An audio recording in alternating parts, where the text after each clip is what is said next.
नमस्कार, स्वागत आहे तुमचं अलकाराव किचनमध्ये. आज आपण बघतोय उपवासासाठी गुलाबजाम. तर चला बघूया. त्यासाठी मी इथे अर्धा किलो रताळी घेतलेली आहे आणि रताळी अगोदर स्वच्छ धुवून घ्यायची आणि आपण 2 शिट्या करून घेणार आहोत. आता कुकरमध्ये 2 शिट्यामध्ये खूप छान रताळी शिजतात.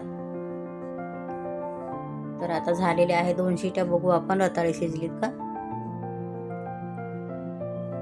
तर बघू शकता तुम्ही, खूप छान रताळी शिजलेली आहे. तर याला आपण थोडंसं थंड करून घेऊया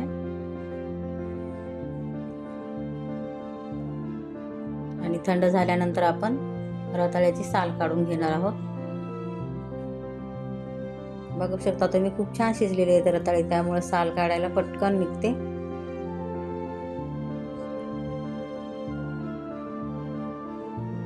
उपवासाला आपण नेहमी साबुदाणा खिचडी भगर हे खातो, त्यापेक्षा कधीतरी असे रताळ्याचे गुलाबजाम पण नक्की ट्राय करा, खूप छान लागतात.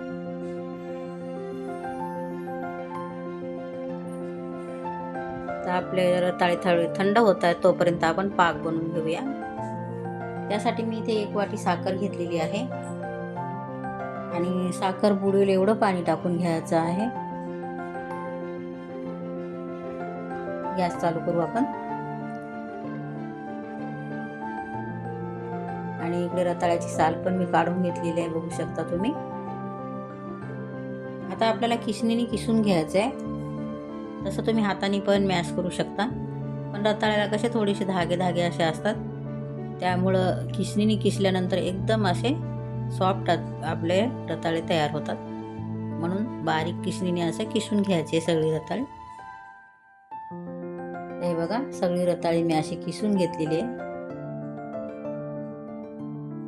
आता त्यामध्ये मिल्क पावडर टाकायचं आहे आपल्याला. 1 वाटी भरून मी मिल्क पावडर घेतलेलं आहे, पण आपल्याला पूर्ण मिल्क पावडर नाही टाकायचं. थोडं थोडं टाकत मिक्स करून घ्यायचं गोळा होईपर्यंत. असा त्याचा थोडासा घट्टसर गोळा झाला पाहिजे, असा आपल्याला व्यवस्थित मिक्स करायचं आहे.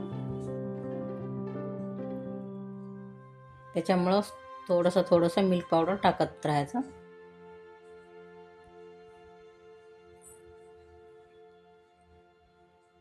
तर बघू शकता, असा मी गोळा तयार करून घेतलेला आहे आणि इकडं आपला पाक पण रेडी झालेला आहे.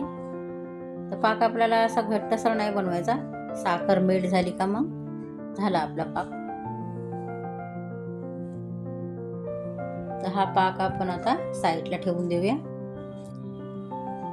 आणि गुलाबजाम तळण्यासाठी तेल गरम करून घ्यायचंय. तर हे रताळ्याचे गुलाबजाम तुम्ही मुलांना देऊ शकता. उपवासाला खूप छान आहेत खाण्यासाठी. खूप असे सॉफ्ट एकदम तयार होतात आणि खूप टेस्टी लागतात.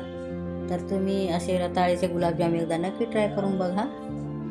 असे छोटे छोटे आपल्याला गोळे तयार करून घ्यायचे. बघू शकता किती सॉफ्ट तयार झालेले आहे आणि हाताला पण चिटकत नाही अजिबात. तर असेच आपण सगळ्या रताळ्याचे गोळे बनवून घेऊया. तर बघू शकता, मी असे छोटे छोटे गोळे बनवून तयार केलेले आहे आणि तेल पण आता गरम झालेले आहे, आपण तळून घेऊया.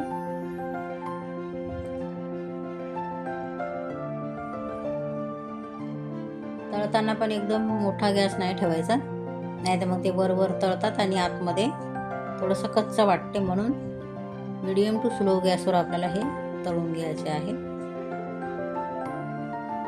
आणि तळायला पण जास्त वेळ लागत नाही, लवकर तळून होतात.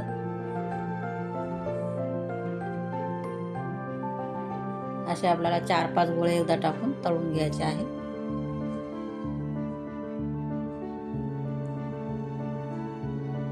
स्लो टू मीडियम गॅसवरच आपण तळणार आहोत. तर बघू शकता किती छान कलर आलेले येतोय त्याला, गोल्डन असा. तर हे झालेले आहेत आपले, काढून घेऊ आता.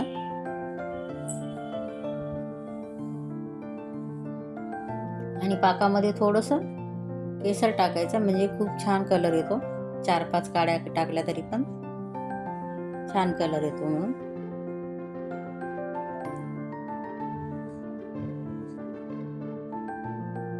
आता आपण काढून घेऊया हे.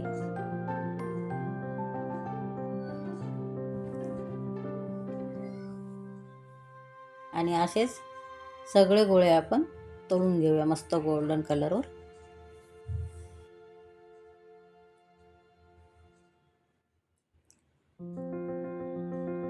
तर बघू शकता किती छान दिसत आहे ते आणि कलरही खूप छान आलेला आहे. आता हे पाक पण आपला थोडासा कोमट आहे, पूर्ण थंड नाही झालेला. कोमट पाकातच आपण हे गुलाबजाम टाकून घेणार आहोत.